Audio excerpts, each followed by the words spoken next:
Nellore parliament TDP MP అభ్యర్థి వేమిరెడ్డి ప్రభాకర్ రెడ్డి ఎన్నికల ప్రచారంలో దూసుకెళ్తున్నారు. కందుకూరు అసెంబ్లీ టీడీపీ అభ్యర్థి ఇంటూరు నాగేశ్వరరావుతో కలిసి ఉలవపాడు మండలం పెద్ద పట్టపుపాలెం గ్రామంలో శ్రీరామనవమి వేడుకల్లో పాల్గొన్నారు. శ్రీరామ కళ్యాణంలో పాల్గొనడం తనకు ఎంతో సంతోషాన్ని ఇచ్చిందని వేమిరెడ్డి పేర్కొన్నారు.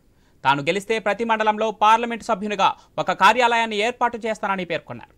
ప్రజల సేవకే తన కార్యాలయం ఉంటుందని చెప్పారు. ఇటువంటి ఎంపీ ఉన్నారా అనే విధంగా చేస్తానని అన్నారు. రాష్ట్రంలో అనేక సమస్యలు ఉన్నాయని వాటిని పరిష్కరించుకునేందుకు తెలుగుదేశం పార్టీ అధికారంలోకి రావాలని వేమిరెడ్డి ప్రభాకర్ రెడ్డి అన్నారు.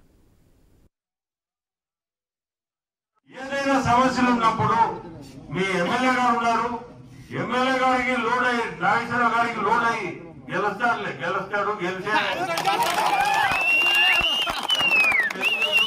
సైకిల్ ప్రమాణంగా ఉంది, తప్పకుండా అందరు గెలుస్తారని సరే గెలిచేసాడని చెప్తున్నారు.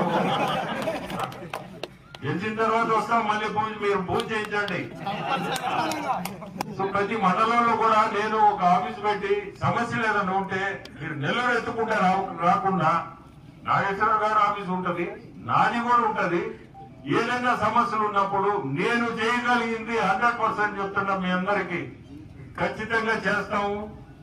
నేననేది ఒక రిటైర్డ్ ఆఫీసర్ ఎవరినో ఒక ఆర్టీఓ ఇటువంటి వాళ్ళు ఇక్కడ లోకల్ గా ఉండే వాళ్ళు ఎవరినో పెట్టి నా ఎండి మన ఆఫీస్ కూడా ప్రజల సేవకే అది.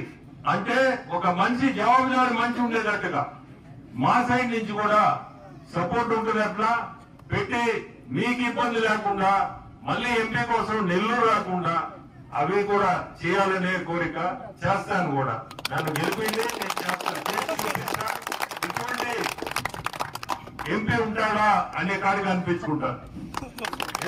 ప్రజాసేవకే వచ్చున్నాను నేను, వేరే నాకేం పెద్ద ఇంట్రెస్ట్ కూడా లేదు ఏదో చేయాలని. మనము ఇది ప్రజల్లో వచ్చే పార్టీ, ఇది మీ అభిమానంతో రేపు రావాల పార్టీకు. తెలుగుదేశం పరిస్థితి మీ అందరి అభిమానంతో మీరు గెలిపించుకోవాలా. మీరు గెలిపిస్తేనే రేపు చంద్రబాబు నాయుడు గారిని కూడా మనం ఆ ముఖ్యమంత్రి కుర్చీలో కూర్చోబెట్టగలిగితే. చాలా ఇప్పుడే నాగేశ్వరరావు గారు చెప్పినట్టు చాలా సమస్యలు ఉన్నాయి. ఈ సమస్యలన్నీ తీరాలంటే కూడా అతను